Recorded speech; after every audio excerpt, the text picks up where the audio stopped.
Good morning, Pepperdine faculty and staff. So I'm supposed to introduce myself. I'm Jennifer Smith. I'm an English professor in Acute. It's my very first year, so I think we're working on month 3 right now. I'm a medievalist by trade, and my interest in digital pedagogy has stemmed from some of the work I've done at other institutions, including UCLA and Mount St. Mary's and Occidental before I got here. So a lot of the ideas that you're going to see today have been basically built out based off of experiences that I've had at those other institutions. But as you'll see, I've already implemented these things in the classes that I'm teaching this fall semester as well. When I start my classes at the beginning of the academic year, I always ask the students if they have laptops on them. And I think it's a very familiar question for most students at the beginning of the class. And you see right away that those students who have laptops out, they start to pack them up and put them away. And I will say, you know, although I teach medieval literature, this is not actually the Middle Ages. And the classes, as I run them, try to take advantage of all of the resources and tools that they have at their disposal. And so that's essentially the ethic of the classroom from the get-go. And I really encourage the students to bring their technology and to use the technology in the class, not just to develop their technological skills, which I think is very, very important at this point in our educational process, but also, importantly, to develop the discipline that it takes to have your laptop in front of you and then to still do what you're supposed to be doing. That is, I take a really holistic approach to teaching when it has to do with technology. That is, students are going to sometimes surf online and do other things, but I really see it as our job as educators to help them develop that discipline. So that's really where I'm coming from, and if you guys have laptops here today, I encourage you to take them out and to follow along. I often hear people say that digital pedagogy is for those who are young if they don't see themselves as young, or for those who are technical if they don't see themselves as technical, or really some other adjective that they don't see in themselves. If you think this might be you, then I'd say pay extra attention, because this presentation is really designed for you. Integrating digital pedagogy doesn't always mean learning a new technology. It can mean using a technology that you already know and that you already use for everyday personal reasons, and reconceiving of it as an educational tool. That is, digital pedagogy is as much about having a particular frame of mind as it is about learning how to use a new software program. So this paper is all about taking that first step for faculty who want to leverage their pre-existing knowledge to uncover the analytical and interpretive potential of the resources that we all use on a daily basis. So what I'm going to do is I'm going to talk for about 8 to 10 minutes about my methodologies and my theories, and that's going to be the more formal part of the presentation. Then I will spend about 20 minutes or so, 20 to 30 minutes, answering questions and then also demoing some of the things that I've done in the classroom so that you can see actual examples of what's going on. And I'd like to treat that as a Q&A period as well, so please interrupt me and ask lots of questions during that period. And then I'm going to wrap up at the end with a final couple thoughts about the entire process. So part 1. Competition, closing the knowledge gap, and women in the new knowledge economy, or as I like to think of it, I can do anything better than you can. Students who are entering college in fall 2015 will have spent their entire primary and secondary school education under the demands set in place by No Child Left Behind.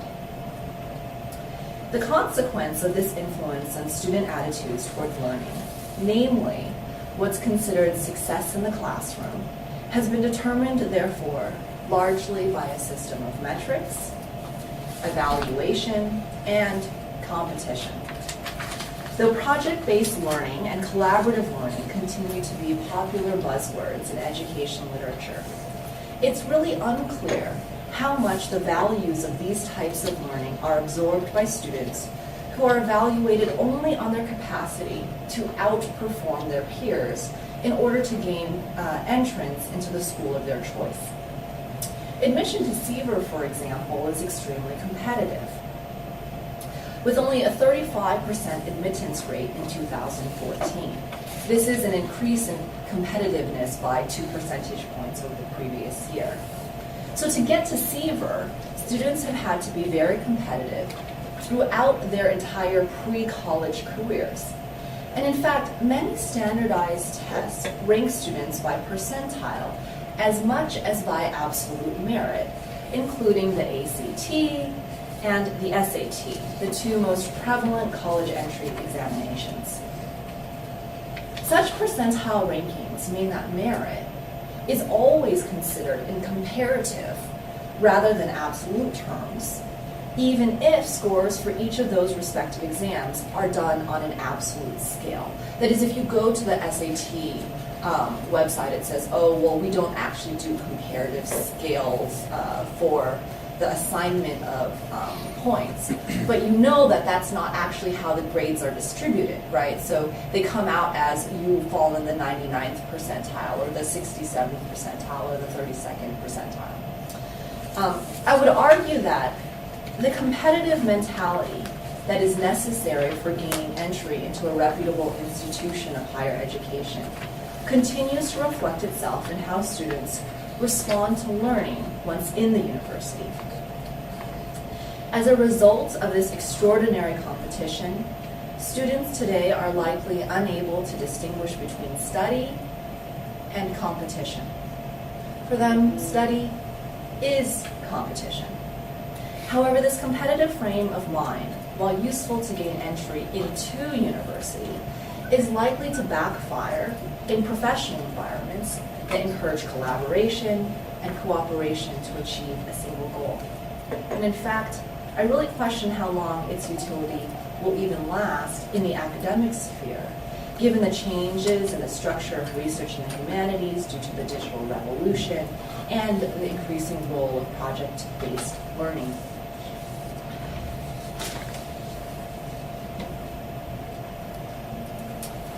Birds of a feather. The competitive nature of admissions into our schools also means that our weakest students, those who have the greatest potential for success, perhaps those who have been exceptions in their high schools or community colleges and gained admissions based on their early achievements, may also be excluded from the ad hoc exposure to productive study methods that are common among students who come from backgrounds where such behaviors are culturally ingrained. To put this another way, competition discourages collaboration. And when students do collaborate, they tend to do so only with students who are already like themselves in ability. The knowledge gap between strong students and weak students gets even bigger over time, rather than remaining constant. Mike Rose from the Graduate School of Education and Information Management at UCLA has written extensively on this phenomenon of self-segregation and its impact on student learning. What this means in practice is that students often lack, within their own social groups, good models of study behavior, and they have little recourse for obtaining that knowledge. When taking into consideration the fact that 21% of Seaver students are first-generation college students, that's a really astounding number, right? And another 10% are international students. We're talking about a third of our student body that may be working at a disadvantage in terms of their proficiency in the cultural literacy of an American university. Now, I think people will often say, well, can't faculty model this good behavior themselves? And I think absolutely faculty should model good behavior. I mean, this is a really important facet. But, you know, the professorial example is not necessarily the most persuasive one in a classroom, because the students know you went to school for 10 or 15 years. The knowledge gap, maybe you've been teaching for 20 or 30 years. The knowledge gap is so significant that they don't see you necessarily as an example to emulate in that particular time and place. The most productive means of exemplarity may not then stem from the professor, but from other students who themselves carry a level of credibility that come from their inherent rank as peers. That is, because they're able to emulate and see what their peers are able to do within the span of a single class, that is also a really powerful model for instruction. Now, it's vital for students to see the study practices of those other students. They need to know what constitutes a good set of notes, what it means to study, and what sets stellar students apart from just mediocre ones. For example, it's relatively common in a literature classroom to hear about students rereading or attempting, I love this, they say, I'll ask them, how are you going to study for your midterm or final exam? And then the answer is, oh, I'm just going to reread everything. So in some classes, I don't know if this is ever possible, but the response is, you're going to reread every assigned text from the last 15 weeks in the one day you have before you take our final exam. That's not a good study plan. It's really not. So while rereading is a valuable activity, and I advocate rereading, it's not, however, the best way to approach a subject when you're coming at it for the second or third or fourth time. Instead, students would benefit from reorganizing that knowledge to find associations across different parts of the course, drawing those connections, right? As well as prioritizing information in a way that makes clear what those relationships are. I think sometimes students see everything that comes at them from class discussion to lectures to reading as essentially equivalent information, and they have to know it all. They don't understand yet how to hierarchize information and prioritize certain ideas over time, right? So students, so those are really important parts of raising the profile of what productive studiers do versus non-productive studiers do. Students also need to know, and perhaps most importantly, that their peers are able to do these things, not by magic, but rather by technique and habit. By having a public set of best examples, students can learn to conform to a level of preparedness set by their entire academic class, rather than just to the expectations of their immediate social circle.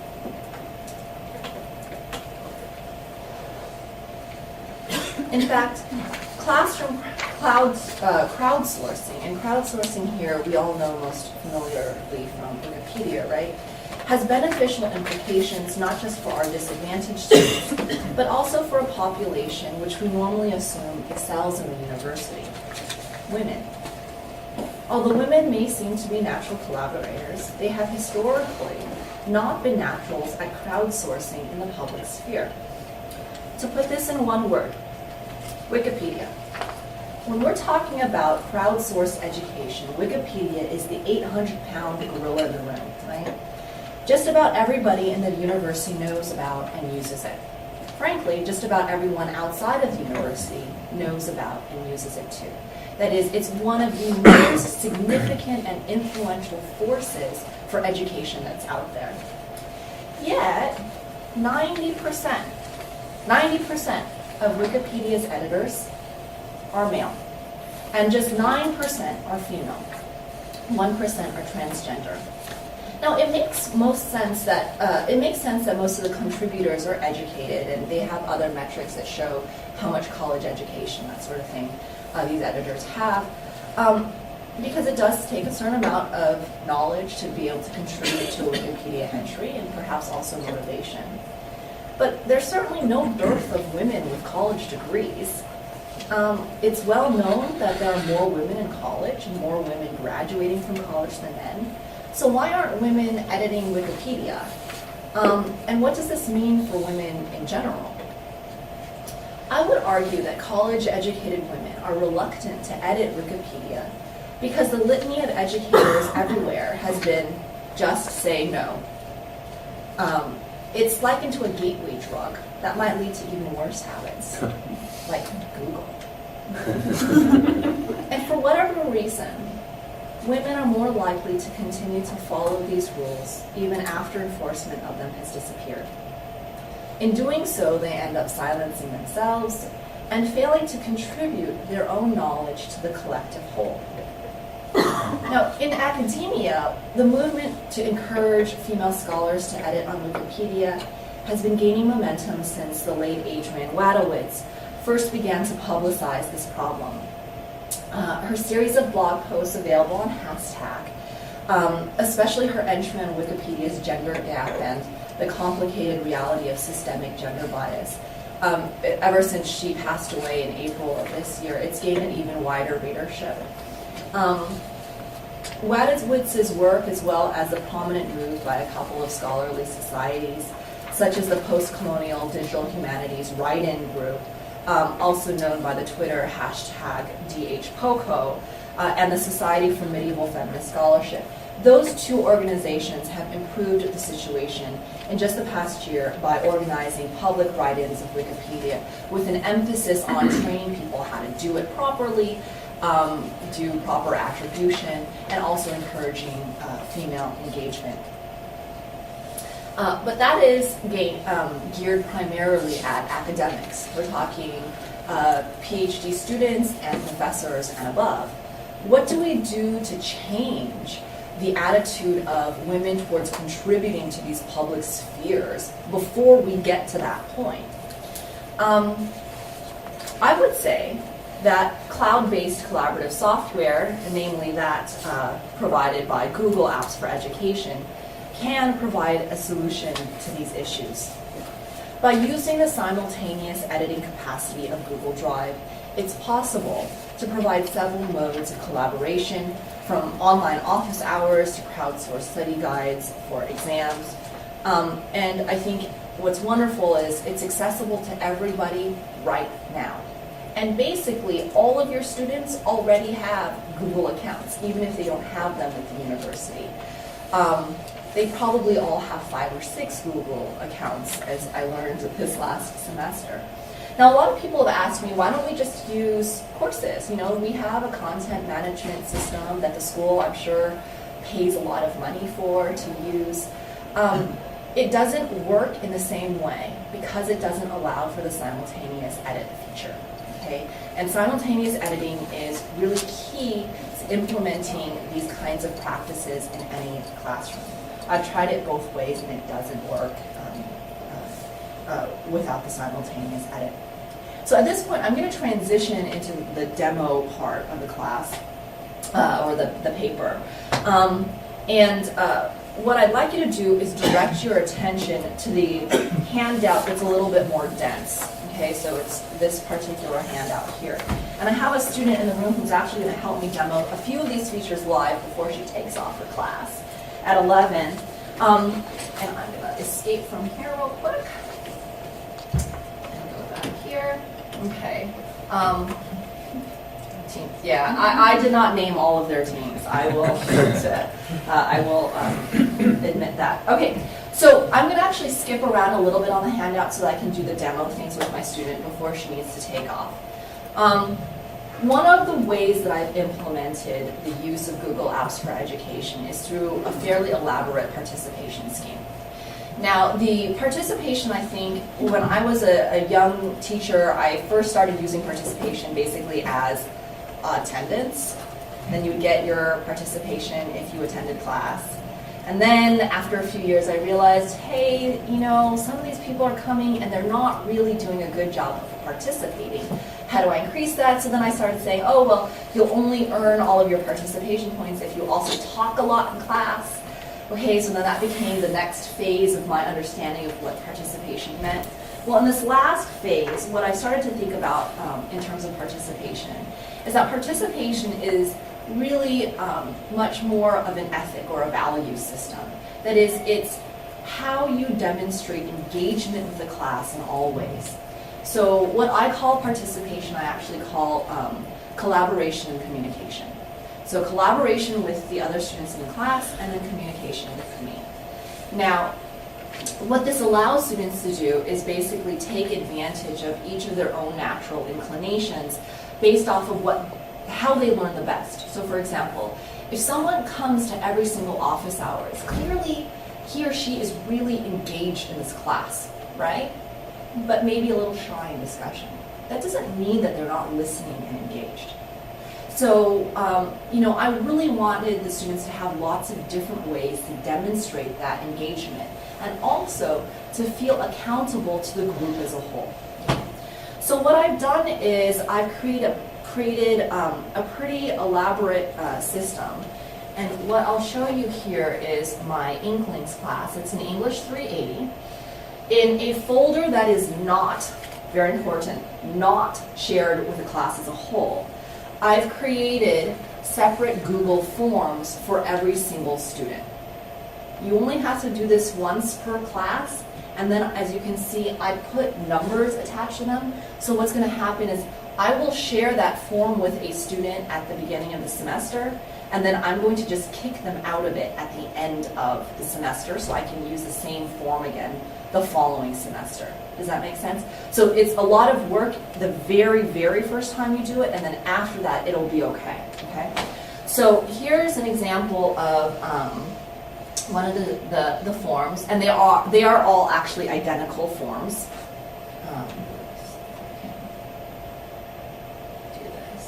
This is not the live form. This is the part that I edit. And I have instructions on the principles behind it. They have to earn at least 100 for full credit. If they exceed 100, there are all sorts of bonuses and things that they can use to help boost their grade later on. And then here you can actually see the list of things that they could do to earn points. Okay. So what happens then is I will send them a link to the live form. They'll bookmark it, they'll save it on their telephone, whatever it is that they choose to do, okay? And then every single time they do something, they will automatically, I remind them all the time, but I'll tell them, hey, don't forget to check in, okay? So I'll give you an example. Here, let's say they attend class, and this is the student's example today. I submitted it, okay? You can go back here,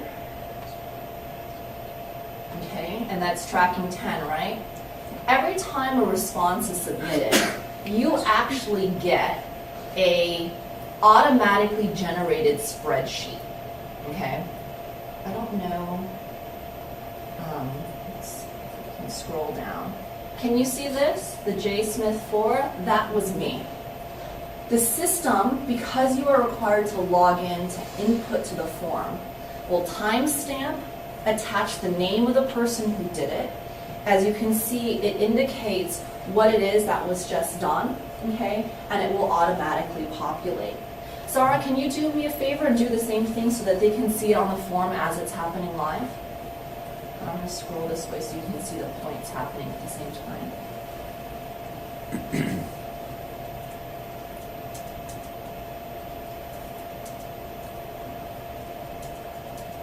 So she assisted me today, right? And then what happens here is you can see I have tentative points right along this left-hand corner, right? Students have the ability, because I shared the spreadsheet with them, to see their grade. But it's a preliminary grade, because otherwise they could, in theory, just go in and keep inputting things, right? Whether or not they've done them. But as a secondary system, I basically am required to go in and confirm all of the points. So, in a small class, this is actually really easy. You know who was there and who wasn't there. So you just go in and say, add 2 points, add 3 points, and we're good. Now what you see in terms of you can't see that on the screen, sorry. It's on my laptop and not on your screen. So what you can see in terms of the screen is, what I'll do is once I've confirmed their points by putting it into the column here, once or twice a week, I'll just do the sum total here, and it will update the points. And then I'll usually date it as well, so you can actually see here it's not to the 14th now, it's the 15th. And the student will know I came in, I double checked the points, I added the points, and I put them all up on the screen, okay? If they inputted something that was incorrect or there was a comment, there are lots of different ways to adjust the Google spreadsheet access. so that you can make it so that the student can comment on the spreadsheet, but they can't actually edit the spreadsheet, which is really important because this is a grade sheet, right? But what's great about this system is, one, it's totally private. Only they have access to their spreadsheet, okay? Because you invited only them on their private account, okay? Two, it keeps a running total so that the students always know how they're doing in terms of participation. I mean, otherwise, there's always that moment at the end of the semester where some student goes, why didn't I get a perfect score in participation? And you're like, well, you didn't go to enough office hours, you didn't speak enough in class, and they're really looking for very specific sort of data-oriented things saying, well, you didn't talk this many times in class or whatever it is. This is your way to say, hey, when was the last time you looked at your spreadsheet so that you know how you're doing in terms of engagement? Look at your sheet. How many times did you actually come see me in office hours? So there is a lot of autonomy in this system in terms of the students, and also a lot of individualization. So, you know, there are some students, for example, who can never go to office hours because it just never works out for whatever reason. But they can show engagement in lots of other ways, contributing to study guides, organizing writing groups with their friends. And my approach is really under the other column, it's a blank spot. If they come up with something that shows collaboration with each other, that helps everyone in the entire community to learn more and do better, or communicate better with me and articulate how they're doing in class, then suggest it. If it sounds good, we'll assign a point value to it, and then in that way it's flexible as well. Okay. I'm going to show you one more example with Zara before she has to take off. This is going to be a document that we actually worked on live in class, so you can actually see that the formatting isn't so great. Here's the shared Inklings folder for the entire class. Those Team Badass, Team Win, these are their writing groups within the shared folder. So we have 5 writing groups, and they named themselves, and as you can see, they upload their work within those things, and I can explain that in just a second. In class, though, we will sometimes actually take notes based off of what we're doing in class, where I will specifically guide students in terms of what kinds of notes they should be taking based off of the discussion that we're actually having in class. So this is an example of what happened on Tuesday. And you can see Zara's there. What's great is you can see every icon or cursor has the color and then the name of the person attached to it. If you scroll all the way here, you can actually see the Z there. You can see how many people are logged in at any given time. So that's there as well. We read a secondary source reading that was pretty darn dense. And I asked the students, after they got a chance to review it again, if they could answer certain basic questions about the secondary source reading. And it was hit and miss, but we worked together as a class. And I put in the questions, right? And then they, as we were talking, were putting in the answers. And then we had a chance to evaluate how it looked in writing versus how they articulated it. Because I think one of the things that happens all the time is that there's actually a gap in terms of what people seem to understand verbally versus what they are then able to articulate on the written page or on the screen, right? So this forces them to make that additional connection in class with a moment of correction from my side. So if we can see, Zara, where are you going to answer? You're going to answer one of the questions, right? Which question did you want to answer? The last one. The very last one. Okay, so we'll scroll down here and you can see her cursor. So go ahead. So can you identify a concrete example, textual or historical examples that Lewis uses to make his points in his argument? Okay. And as you can see, she's typing in the back of the room. If there were 20 people in this class, you guys could all be logged in and you could all be typing simultaneously. Still works. Okay. As far as I'm aware, the simultaneous capacity only breaks down when you're dealing with the thousands, not with the hundreds that we're dealing with. Okay. So it's really great. She's typing, I can see what she's saying. Augustine was amazed that Ambrose read silently. Perfect example in terms of this representation of allegory being demonstrated through the creation of an interior mind. Great. So we have this opportunity for specific, concrete textual examples. She put it in the page, and now everybody in the entire class also has it. Okay. In terms of philosophy, one of the things that I'm really emphasizing is open access knowledge. And I do not care if the students learn from me or if they learn from each other. I think sometimes there's this sense that students need to go to class and take their own notes because it's somehow unfair if someone else in the class takes notes for them, right? That's their responsibility. But what if that person is taking notes and they take really bad notes because they don't know what they're doing, right? And then their peer is able to come and say, hey, look, these are the notes I took. Let me teach you what I learned. And now they both know. And one student became the teacher, and the other student did what we all want, which is learn the material, right? So it's really about opening up the potential for everyone to become a teacher in the classroom, and not just the possibility for it, but really the expectation and responsibility that we're all in this together, and that everyone should be trying really hard to make sure that everybody is succeeding at all times. Let me show you one more aspect. Now, Zara, can you go ahead and add a comment for me? Let's see, let's just do, can you ask a question in the comment? Here, go ahead and do that. Now what she's doing is she inserted a comment, what is the page number, here on the side, because she's not sure, because like what's going to happen is some students are going to be afraid to type anything down into the document because they don't want to say anything that's wrong. Like, what if I misheard? What if what I write is stupid? What if what I write isn't good enough to be shared in this public environment?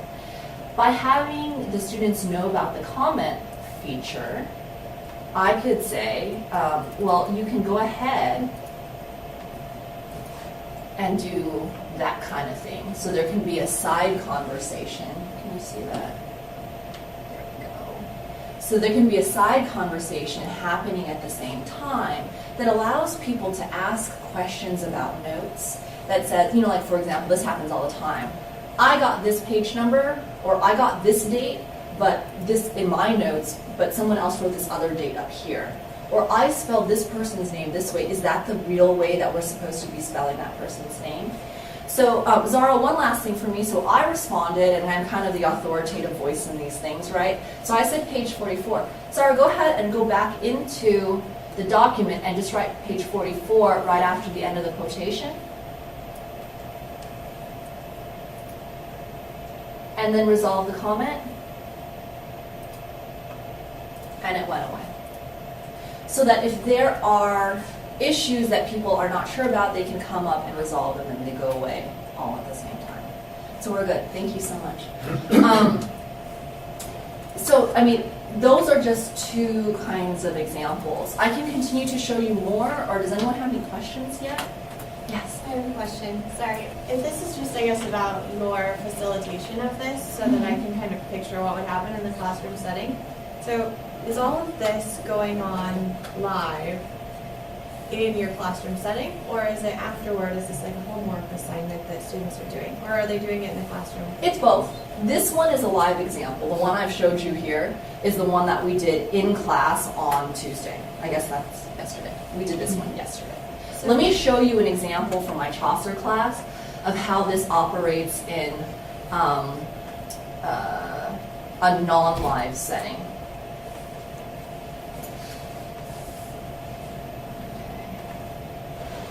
So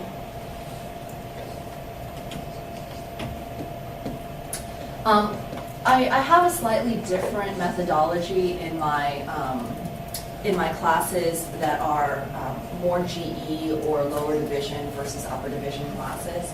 So in the lower division classes, I do more stuff on the screen directly because I'm actually teaching them how to take the notes and how to structure the knowledge and how to draw connections, that kind of thing. Okay. Now outside of that, when we're doing, say, the upper division literature courses, and this one is the second item on this sheet. This is the study guides item.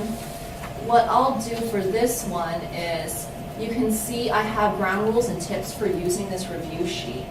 And building up to each of the major exams in my upper division English literature courses, students can contribute to this crowdsourced study guide.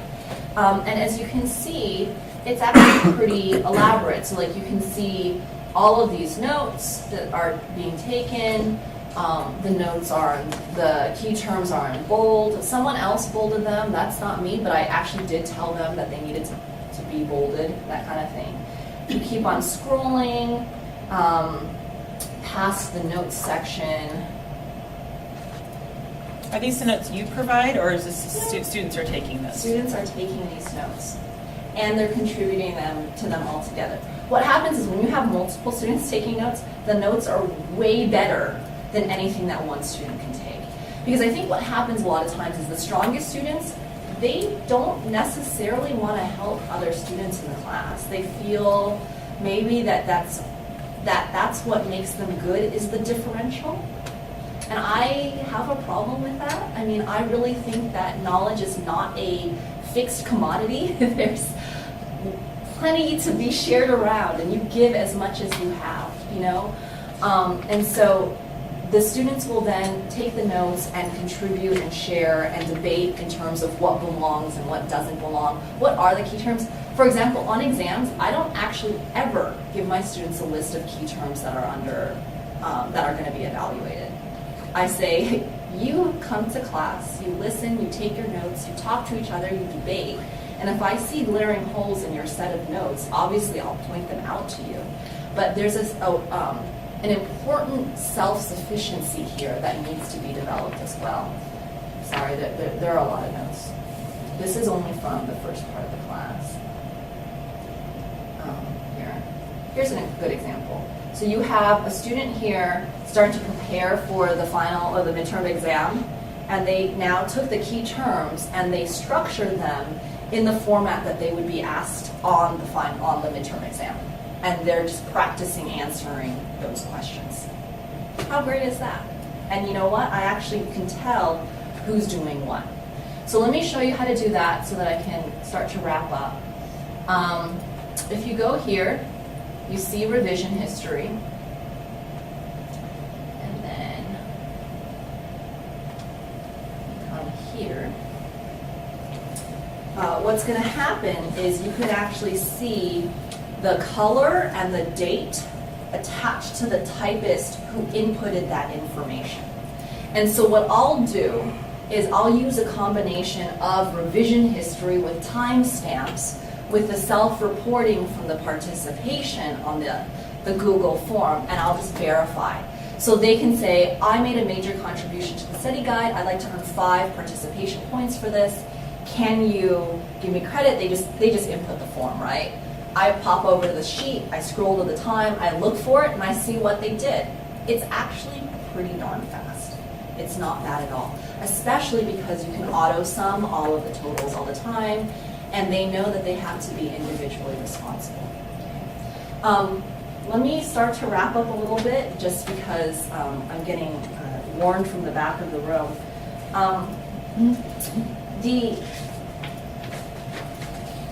There are actually a lot of benefits to the teacher too, and I wanted to finish with the benefits. I developed this system when I was in graduate school, trying to finish my PhD with 2 young kids, and commuting to 3 different campuses while adjuncting. Time was bad, right?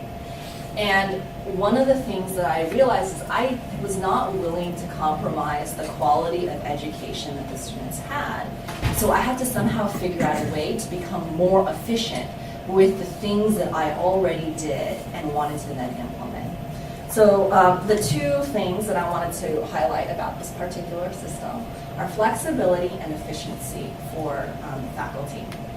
So Conferences and research sometimes takes us away from campus during the week. And this mode of communication means that you're never far from your students. It's far more flexible than email, and it cuts down dramatically on the endless 24-hour influx into your mailbox. Because students know that the first person to ask is to ask each other. And if they can answer each other's questions first, that's not just what I prefer, but it reinforces knowledge among all groups, so that they're asking each other these questions and seeing if they can figure out the answers before they come to me. It also means that students, for example, can meet with a faculty member online. So I didn't show you my online office hours, but I actually have at least an hour of online office hours every week at like 9 o'clock, which frankly is when the students are more awake than at 9 a.m. anyway. And so they can go online, and those who have sports or jobs or other classes that conflict with office hours, they come online, we chat about their questions. I've figured out that I can actually type multiple conversations at the same time, because it takes them a long time to figure out what they're going to ask and then to think about a response. So I can usually carry on anywhere from 3 to 5 conversations simultaneously with the students, which is kind of cool, right? And I would argue that this is especially valuable for anyone who has caretaking responsibilities, women especially, but anyone who has to deal with, say, a pickup in the afternoon at 3 or 4 o'clock and can't stay on campus. You can actually gain evening hours back again for contact time with your students. And let me tell you something, they know all about chatting online. You do not need to teach them how to chat online with you. This is a great way, especially if you're dealing with writing issues, because it's informal enough that they don't feel self-conscious about what they're writing. But at the same time, it's also a written medium, so they're forced to make that second step into actually typing out the problem that they're having. And for writing workshops, basically what I'll sometimes do is have the student put in the writing that they have, and we'll workshop on it within the document rather than having them come to office hours and talk. Because you know what happens? Sometimes they come to office hours and they say, I totally got it. I'm good, I'm gonna go home, and I'm gonna write exactly what we just discussed. And you know what? Somewhere between my office and the bus stop and their dorm room, what we talked about dribbled out onto the sidewalk. But if there is this written communication, they actually can say, you know what, that was perfect. Copy and paste that sentence right into your essay. It was a perfect way that you just articulated it. And that's a really great thing. In terms of efficiency, because students are asking their questions in a public forum and responses are given in a public forum, it eliminates the need to answer the same question again and again and again. You get one question a couple times and you say, it's on the office hour sheet, it's on the study sheet. And so they'll recognize that this is where public knowledge goes to live, as opposed to coming to me individually all the time. And so I think those two things alone have really aided me in my teaching, because then the contact time that I have with students is really high impact time, as opposed to less influential engagement that doesn't really deal with the learning process so very much. So I believe that these methods take advantage of students' natural desires to imitate, as well as their own self-interested desires to succeed, while encouraging strong study skills and writing habits, so that students may improve their college-level literacies. Students can improve the products of their intellectual labor by working in both assessed and unassessed environments. I'd also like to highlight that these things are not all assessed, so they get to do things before they're graded on them, which I think is really nice. That is, through collaboration first, then imitation second, students develop not just the capacity to discern between their own work and those of others, but also the capacity to practice learning habits that make testing ancillary to the learning process. In this environment of student-generated exemplarity, students become responsible for organizing themselves, their knowledge, and the forms in which their knowledge is communicated to the larger group. And just as self-determination is important in the world outside the university, so too is self-determination vital in the classroom that prepares them for it. Thank you.